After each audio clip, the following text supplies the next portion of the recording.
el arquitecto Jorge Lema, de la Selva del Club de Leones de Villalín Centro, y este 4 de octubre, que realmente recordamos a San Francisco de Asís, qué mejor que realmente, de alguna manera, pensar en un arquitecto y conocer un arquitecto que dejó la riqueza para realmente compartir la pobreza con aquellas personas que más lo necesitaban. Comenzamos un poco con lo que les trajimos para hoy, que en este caso tiene que ver con Claudio Cavelli. En este reconocimiento que le vamos a hacer a este arquitecto, muy importante dentro de los arquitectos argentinos, se enmarca dentro de estos sábados de arquitectura temática que tenemos organizados de los clubes de leones, en este caso el Club de Leones de Villalín Centro, en donde hoy, 4 de octubre, sábado 4 de octubre, es el día de San Francisco de Asís y obviamente el patrono de la ecología. Dicho esto, y pensando un poquito en el medio ambiente, vamos a conocer a este gran arquitecto que generó el estilo de las Casas Blancas. Primero estamos viendo a su padre. Este es su padre, que realmente su padre fue Claudio José Caveri, construyó casi todos los cines, realmente el Luxor, el Monument, el Hindú, y Claudio Caveri, que nació un 9 de marzo de 1928, de alguna manera tuvo esta cuna, una cuna de un arquitecto argentino realmente trabajando dentro de la ciudad autónoma de Buenos Aires y con obras emblemáticas como esta de la calle Corrientes 1465, que aún está en pie, y ahí están los dibujos de su padre, de alguna manera. Y también acá Claudio José Caveri, el padre, hace esta obra muy grande en la Valle 2586, Montevideo 1597, y este es un poco el legado de nuestro invitado del día de hoy, que es Claudio Caveri. Vamos a conocer su historia, su vida, y de alguna manera esto que yo les decía, que de alguna manera había dejado la riqueza para vivir en la comunidad tierra allá por 1958, 1959, y crear todo un barrio, que es el barrio Trujillo. Pero comencemos con la historia. Claudio Caveri, allá en 1950, se recibe de arquitecto en la Universidad Nacional de Buenos Aires, en la Universidad de Buenos Aires, y sus maestros fueron Jorge Romero Brés y también Damián Bayón, que le inculcó bastante de su propio pensamiento. 1951, con su amigo, su socio, su arquitecto, Polo Ellis, de alguna manera presentan este concurso para la Municipalidad de Córdoba y obtienen el tercer premio. Pero cuentan las lenguas de alguna manera de que el primer premio estaba entre esta obra de Claudio Caveri y la obra del estudio Cepra. Después de muchas discusiones, bueno, de alguna manera quedó la obra de Sánchez Elía Peralta Ramos, digamos que es Cepra, y obtuvo realmente el tercer puesto. Pero no es anecdótico, sino que el planteo ya es un planteo muy de la tierra, muy de la esencia de él. En 1952 tiene la oportunidad de hacer su propia vivienda, y en este caso es la casa de Béccar, y la plantea a aquellos que son arquitectos, a muchos leones que son arquitectos y saben de lo que estamos hablando, del Rotary Club también y de otras instituciones que son arquitectos, y estamos hablando de una casa miesiana, una casa de un estilo menos es más, muy mies, y sí tenemos ya la posibilidad de ver lo que es el ladrillo a la vista, pero un ladrillo a la vista por ahora con color ladrillo. En el 1955, Claudio Caveri reforma esta casa y en vez de hacerle la entrada por el costado, le da lo que nosotros le llamamos como un promenade, como una entrada y una circulación, un recorrido, hasta llegar a lo que es el living, lo que es atrás la cocina, el área de servicio, y luego el área de dormitorios, el área del resto. Y acá tenemos un poquito esta casa de 1955 reformada.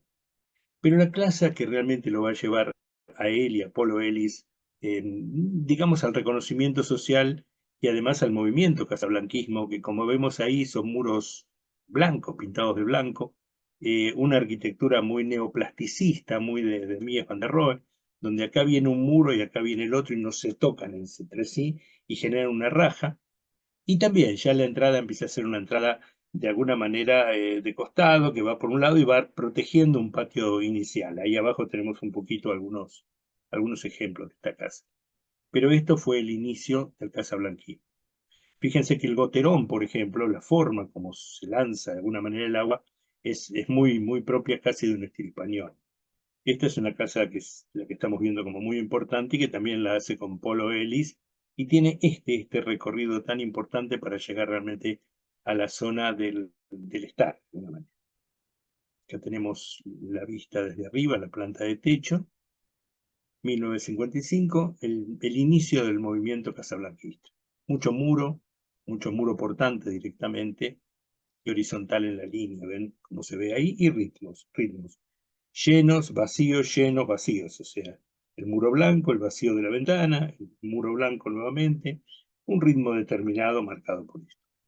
Y la iglesia que realmente les va a dar la gran fama a tanto Claudio Caveri como a Polo Ellis, de alguna manera es 1956-1957, la iglesia Nuestra Señora de Fátima, donde ya miramos de entrada que la esquina la recompone de alguna manera y la eleva justamente para lograr esa explanada muy, muy importante que ya lo venía haciendo de alguna manera, como para proteger, digamos, el espacio privado de lo público, más allá de que este es un semicubierto, no es la parte de adelante, todavía no estamos entrando en la iglesia.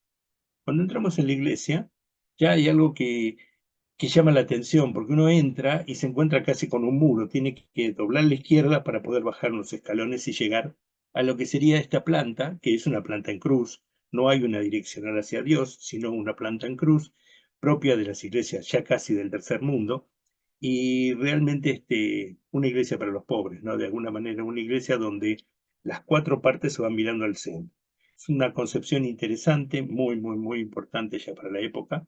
Y bueno, acá tenemos un poquito todo el desarrollo de cómo, de alguna manera, la misia se oficializa en el centro, de alguna manera, y los fieles pueden estar en ambos costados. Se le da una pequeña, mayor entrada, como si fuera una pequeña direccional en la parte donde se accede, pero después es absolutamente central. Acá tenemos un corte justamente desde que se sube a la explanada, donde la gente que va por la calle, el peatón, no tiene por qué subir al lugar de culto, que es un lugar que realmente se prepara para cualquier tipo de feria de platos, de exhibiciones, porque es un lugar reparado de alguna manera, y luego se baja unos escalones y se llega a la parte central de esta cúpula. Así que esto es Claudio Caveri en esta casa urtiferea y por otro lado en la iglesia esta de Fátima, que realmente son el movimiento del casablanquismo. Y los alumnos de muchas facultades van, acá tenemos un profesor con todos sus alumnos, porque es una de las obras icónicas que se muestra, por ejemplo, el tema de la explanada, el tema de los muros portantes, el tema realmente de la escalinata, el espacio central, como hemos hablado, son todos elementos que hacen a una arquitectura muy distinta de lo que conocemos como una iglesia tradicional, con la direccional hacia Dios y con el crucero. Este es un crucero de planta latina.